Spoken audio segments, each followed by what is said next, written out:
Everybody, and welcome back. It is Monday, December 20th, 2021, and you're listening to another episode of Can I Say Something podcast. Your host, Damien. I know I said next podcast you would hear would be the best of the year show on January 10th, but today I had the chance to talk to one of my favorite podcasters, Joanne from the Turtle Stack podcast. Welcome to the show, Joanne. Oh, that is so kind of you. Thank you. I am happy to be here. Yeah, thanks for coming on. I listened to pretty much all your podcasts. They're very, very interesting. And I think one of the things that I, got into podcasting for and definitely listening to shows like that is just a, inherent curiosity I think I have and a lot of people have. That's why we start podcasting, right? To Right. find out more about people and the way they work. Was that sort of your first inspiration for starting the Turtle Stack podcast? More or less, yes. It kind of came together from different things, honestly. One of them being I work customer service, and in customer service, sometimes I need to make conversation with people about things that I don't inherently care about very much, but because they care about Yeah. it becomes interesting to me. Right, and one of the first right. conversations like this I remember was talking to a guy who collected Fiestaware, which is basically a type of dinnerware. And we talked about it for like an hour, and it was something I knew nothing about, but he was excited. He was passionate. And it kind of brought to the attention the idea that the topic of a conversation becomes interesting when somebody is interested in it. And like I could talk about anything with somebody as long as it was something they really cared about. Yeah, absolutely. So what was your first introduction to podcasting? Were you listening to a lot of them and you wanted to start your own, or did you just want to kind of do your own conversation and record that and put that up on the internet? Yeah, so most of my introduction to podcasting, and even still a lot of the podcasts that I listen to, comes from YouTubers that I follow who then started their own podcasts as well. So Yep. A lot of the people that I listen to, it's because I'm already emotionally invested in them from other platforms. And it's a chance to get to hear more from them, get to learn a little bit more about them, like from a behind the scenes scenario. And I kind of like that more personal connection. And then, there were a few podcasts that, were kind of doing something similar where you're getting to talk to different people, learn about different people. And I felt like I wanted to be a part of that community. Nice, very cool. What were some of your favorite podcasts that you've listened to over the years? Sure. So some of my original podcasts that I listen to, there's an online comedy duo called The Double Clicks, and they have a podcast called You Should Write a Song About That, which they interview a person about something that interests them, and then at the end they write a song about the conversation that they just had. So that was a very heavy influence to me, and I always thought it was great because they would just be random conversations. The one person they interviewed talked about frozen pizza, and then they wrote a song about frozen pizza. Usually very lighthearted and fun. There's a group called Loading Ready Run. They have quite a few podcasts, but my favorite podcast of theirs is called Sidewalk Slam. And it is a wrestling podcast that focuses on the positive things in wrestling, or it tries to focus on the positive storylines and good things that are happening in that community. And that was another situation where I don't watch wrestling. I don't particularly like watching the big men hit the other big men, but they love it. And because they're focusing on the positive, they're talking about the stories, the weird, the funny. It's a very enjoyable show, and you don't have to enjoy wrestling to enjoy it. So that's another one of my favorites. And I would say the last one that I really like is Dear Hank and John, which is the Vlog Brothers. They're again very big on YouTube, and they've always created a very positive group. They're constantly trying to see the best in people, and one of their mottos is imagine others complexly. So that's kind of again what I'm trying to do with my podcast is there might be things that I'm not drawn to on my own. Like, I've never been a sports person. But if somebody wants to Right. come on my show and talk to me about sports, then I want to hear them talk about sports. And it's trying to embrace somebody else's, I don't like using the word culture because that has other connotations, but like Right. their world, and see what's interesting about it. Like, we don't have to share that thing in common, but I can still listen and learn and try to understand where they're coming from and what they find so cool about the thing that they love. Yeah, those are yeah, probably exactly. my top three. Every time I talk to somebody about podcasting, they always bring up like a show I've never heard of. There's there's like thousands and thousands out there that I probably never even heard of. That's interesting. Your show is called Turtle Stack. Where did that name come from? Yeah, so that name came from just talking with a friend. I was trying to describe the concept of the show, which basically I wanted people to come on and talk about things that they like. And I was trying to say that it didn't need to be anything big. It didn't need to be, environmental issues or something like major. It could be any little thing that made them smile, like turtle stacks. Turtles are my favorite animals, and they stack in the wild. They will pile up on top of each other, and I just think it's a very cute thing. I think if you're ever lucky enough to, be in a pond area and you see turtles stacking, it brings joy to my heart. And I just kept that as the name. I originally was trying to think of more like appropriate names as far as like, let's learn about you and stuff like that. And none of them felt like me. None of them felt like they fit the show. And yeah, I stuck with the Turtle Stack. And after deciding on the name, I did decide to do a little bit of research to figure out why turtles actually stack. And we're not 100% sure, but it seems like it's most likely to do with warmth. So the turtles at the bottom of the pile benefit from like the heat and the comfort of the other turtles on top, and the turtles at the top of the pile get more sunlight. So I also really liked that as a visual for my show, as far as, when we all stack together, we're all kind of lifting each other up. We're all benefiting, whether you're a listener, whether you're on talking. We're all kind of in a community that is helping each other feel better and get more out of life because we're together. And that part was coincidental. I just liked the turtles. But I was really happy that it worked out that way. Yeah, nice. That's a really great philosophy for the show and just life in general. When I first saw the Turtle Stack name, I always thought of there's like a phrase or something, turtles all the way down. Have you heard of that? Yes, absolutely. Yeah. I've heard of that. Yeah. Yeah. It's a very interesting idea. I've always liked the phrase. We use it frequently in our group of friends.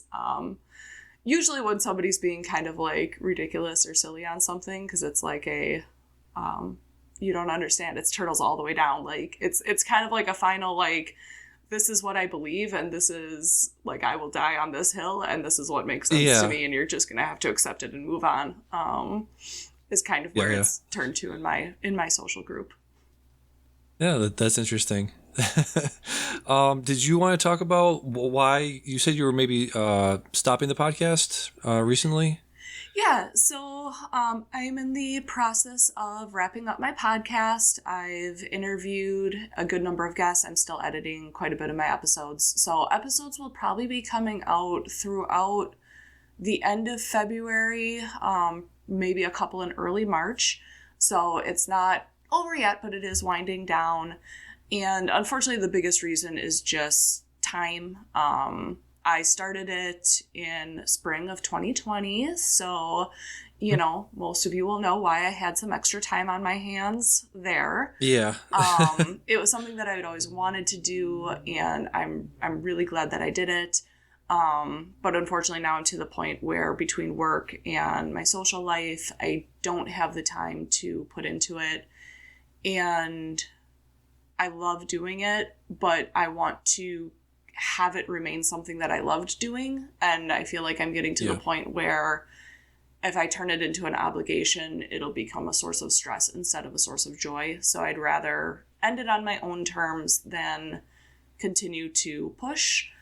If I ever get to a point where I have consistent free time again, and I think that like mentally I'd be able to do it and do it right, I would enjoy coming back to it, but I'm not making any promises. So right now it's kind of just right for me to call it. But I've been so privileged to have the guests that I've had and the experience that I've had. It's been a great time. Yeah, that's cool. What was your sort of favorite part of doing it? Was it the people? Was it the posting of the episode? Do you like the editing process? Because I find like I'm very I'm a perfectionist, and I found that I would just spend hours and hours like doing a couple episodes. We do the best of the year episode every year, and I put in little clips from everything we were talking about, and that just took forever. Did you find like it was such a time-consuming process because you wanted to make it just too perfect at times? There is an aspect of that. So the people, first of all, have absolutely been my favorite part. I've gotten to talk to a more diverse group of people in the last year and a half than I think I ever would have had the opportunity to if I didn't do this podcast. I found most of my guests through Reddit, and the Reddit community has been really supportive.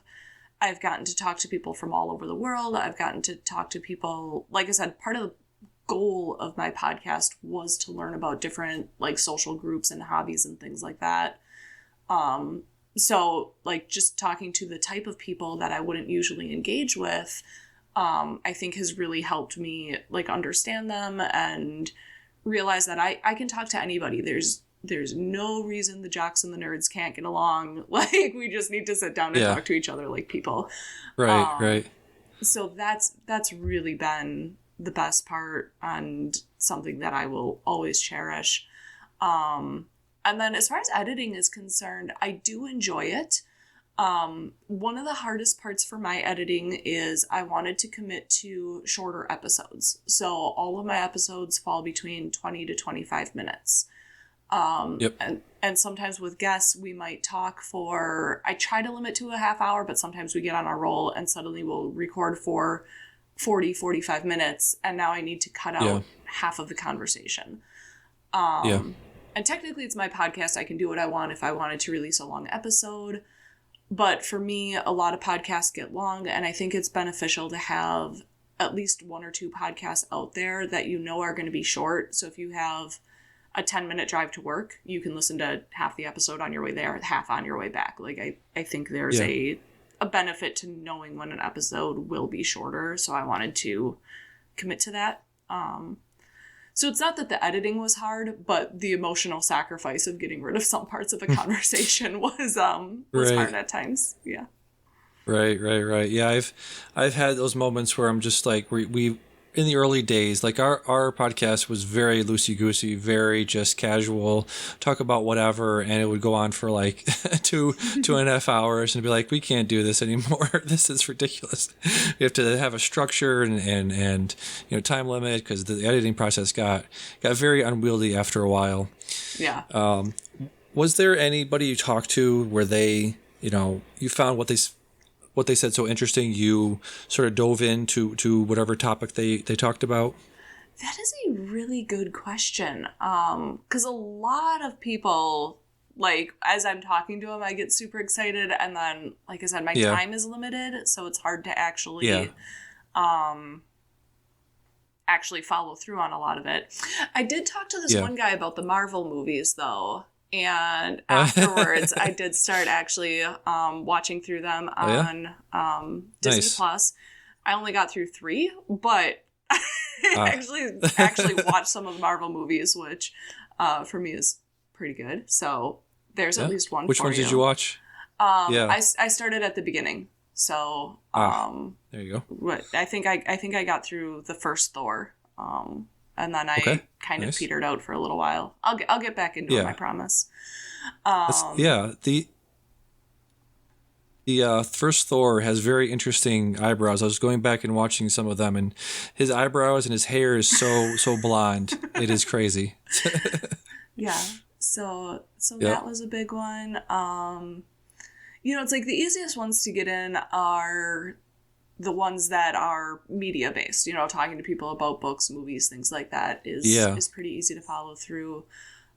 There was one person that I talked to about collecting baseball cards, and I never started collecting baseball cards, but he did inspire me to like go through my old closet and find some of the odds and end cards that I'd collected when I was a kid and kind of like reappreciate those. I had a couple of sports cards in there, and then I had like some, like video game trading cards or like Ninja Turtle trading cards, stuff like that. So a lot of times it's a matter of kind of rediscovering something that you enjoyed or seeing it through a different perspective. Yeah. Nice. So, just because we're a media show, sort of, I'm just curious. You just talked a little bit about the stuff you've been watching, getting to the end of the year. So, let me just ask you, what was some of the best stuff you watched this year in terms of, TV, movies, books, games you've played? What's some of the best stuff you've seen this year? Yeah, so that is a hard one for me because I always want to consume more than I actually do, and Right. I end up watching a lot of stuff that's like old news. So whatever you were watching like 10 years ago, that's usually what I'm starting to watch now. Gotcha. Right now, my friends and I are rewatching through Steven Universe, and I love Steven Universe. I think it's one of the best shows that's like been created. I think it's really fun and whimsical, but it also deals with a lot of heavy topics in a way that is approachable for both kids and adults. I think it's a really good show. So that's always going to be a top TV show that I recommend. Movie-wise, I definitely didn't watch any movies that came out in 2021. So again, I've got older movies. But probably one of the more recent movies that I did fall in love with was Fighting with My Family, which okay. Again, it's a wrestling movie, and I don't follow wrestling. But I thought it was a well-told story. I thought, some of the things that they did with the characters went in directions I wasn't expecting. And again, it kind of made me see a world that I thought I knew a lot about in a different light. So I thought it did a good job. I did go into it thinking it was a comedy, and although it had comedic moments, it's definitely more of a drama. Gotcha. I think it's worth your time. Nice. Books. I've been reading a lot of John Green, who I mentioned earlier as one of the podcasters / YouTubers. Most of the world actually knows him as an author. So at this point, I've read pretty much all of his books, but this year specifically, I read Paper Towns. Paper Towns was also turned into a movie, and of course, obligatory, the book was better. The book deals with a lot of topics as far as trying to imagine other people and how you will never really, really know another person. Like you think you know who they are, you think you understand them, but every person is kind of more complex and dealing with more than what you see on the surface. And it's a young adult novel, but it's kind of a teenage boy coming to grips with that about a girl that he has idolized, and learning that there's a lot more to her than he ever realized. And that's kind of the main central theme there. So I love John Green books. Again, they tend to be like a lighter story with a lot of heavier emotions to them, that really kind of make you start thinking about other people and think about how you value stuff and see the world. So that's cool. Yeah.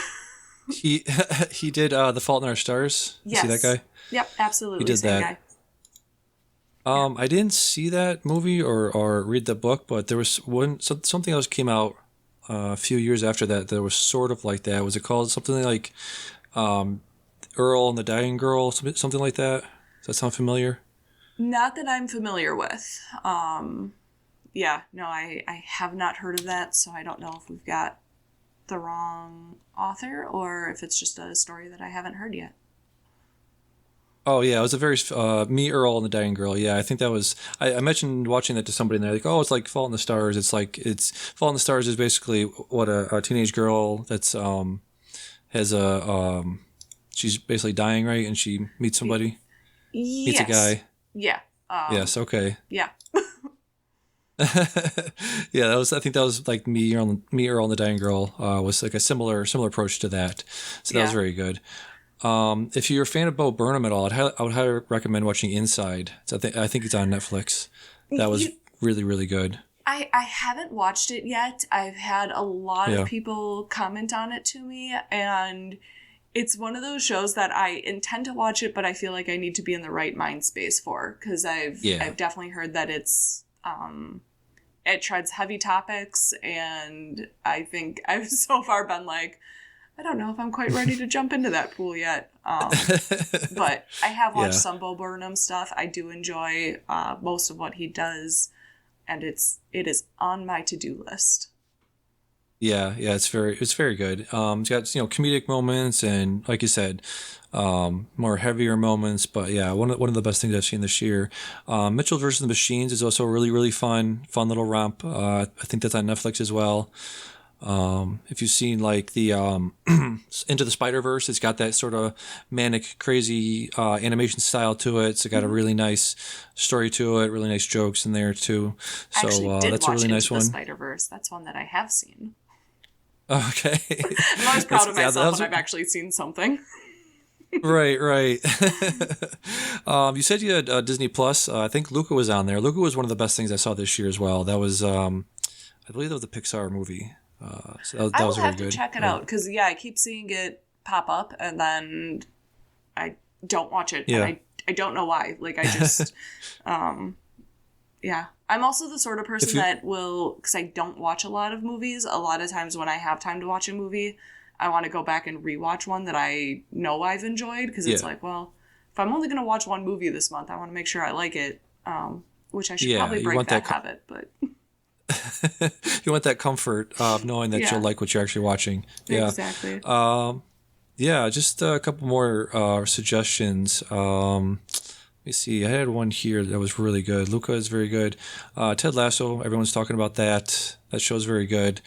Um, yeah, I think that was about it. Actually, almost had a question. So, but I love the podcast a lot. If you were going to maybe restart it, would you sort of do the same thing, or would you go in a different direction? I would absolutely do the same thing, honestly. Yeah, When I started podcasting, I knew the podcast that I wanted to make. I think some yeah, people know they want to make a podcast, and then they come up with what sort of podcast they'd like to do. This, like I said, it kind of originated from my conversations at work with various customers that I found myself surprisingly engaged with. And then it was kind of like, I think that this would make a good podcast. I think this would be something that would lighten people. And even at the very beginning of my podcast, I had two rules: no punching, no pushing. Basically, we're not getting into political stuff. We're not getting into yeah. social justice, anything. Like, it is, Hmm? let's just talk about something you enjoy. Let's talk about something that you like, that brings you together with other people. And that's who I want to be. It's not Yeah, necessarily who I am every day. Like, I get grumpy, I get disinterested. I'm a human being. But at least when it comes to what I am putting online and what I am putting into the world for other people, I would want to continue with that, like, positive energy. Let's focus on something good together. Let's bring people together instead of tearing people apart. So I know whatever it would be would have that same energy in it. And I personally don't think that I could carry a podcast on my own very often. I need guests yeah, to keep it interesting, keep it fresh. So yeah, like I said, my favorite part yeah, about podcasting was getting to talk to other people. So whatever I yeah. do, it would be getting to talk to other people and focusing on positive things. So I think, yeah, it would just be a continuation of the turtle stack. It's just a matter of, when I have time. So, Yeah. 30 years until retirement, maybe. Yeah. Well, I hope you bring it back. It was one of my favorites to listen to because I think there's, there's a lot of people out there who, they have a lot of passions in life and they want an outlet for them. And some people will do, podcasts by themselves or they'll start a YouTube channel or whatever. And I listen to a lot of people who, review books and movies and stuff like that. And that's one outlet that you can use to express yourself, but a show like yours where you can bounce off ideas from somebody else and you sort of are the thing with the Marvel stuff or whatever it is, like you to not explain it, but just to talk about it with somebody who's sort of a blank slate and you're exposing it to the first time. I would pay so much money to go back and experience the MCU for the first time, and I do a little bit of it. People do a little bit of it with somebody like you who's just, fresh to it. So when I'm saying like, Cap got the hammer and the portals open, it was a really great experience of just, telling somebody else about this for the first time. So that was a great experience. And so I hope you do bring it back at some point in the future. That's very kind of you. I've always tried really hard to make sure that my guests feel welcome and excited, and I'm happy to have every one of them. I know, like you said, sometimes getting to talk to somebody that hasn't heard of it and getting them to experience fresh is cool. I've also had some guests that the thing that they're into, they're like, well, yeah, but you don't want to talk about this. And I'm like, I do. One of my very early guests was a younger girl. I don't know if she was in her teens or college, but she wanted to talk about BTS. And she was like kind of almost confused because like a lot of her family was like, well, this is a waste of your time. This isn't that important. And it's like, to have somebody say like, it is important. If you like it, it's important. Like that alone is huge. So yeah, even if the turtle stack isn't going on, I hope everybody kind of learns that like there's people out there for everyone. Like I talked to a guy about IKEA. I talked to, it's like some of these more niche topics, other people are into it too, or it wouldn't exist. So like, I just want to support and encourage whatever thing you have that you enjoy and love and are passionate about. It's valid. It's cool. Go for it. So I hope both my guests and my listeners have kind of taken that away from my podcast. Yeah, awesome. So before we finish, do you want to plug the show? I believe I had a part 2. I came on a few weeks after my first appearance, and so I think the second appearance should be popping up pretty soon, correct? Yes, it should be popping up pretty soon. So yeah, the show is called The Turtle Stack. You can find it pretty much anywhere you're going to find your podcast regularly. Damien has had one episode on there, a second one coming out soon. And yeah, I'm not super active on social media, but if you do look for me, I'm The Turtle Stack pretty much everywhere. If you're looking to reach out, theturtlestack@gmail.com is the best place to do that. But honestly, just check out the show if you're looking for something quick, lighthearted, and maybe learning about something that you hadn't considered learning about before. Very nice. And that you can get that iTunes, Spotify, anywhere you get your podcasts? Yep, absolutely. Awesome. Cool. Well, thank you for coming on. This is a great conversation. So the next, this should be going up Monday the 20th, so it should be about a couple weeks before the best show of the year. Everything, best TV shows, movies, all of that will be January 10th, so look forward to that. And thank you again for coming on, Joanne. It was a blast. Thank you for having me on. I had a great time as well. All right, well, we'll see you next week. Bye-bye.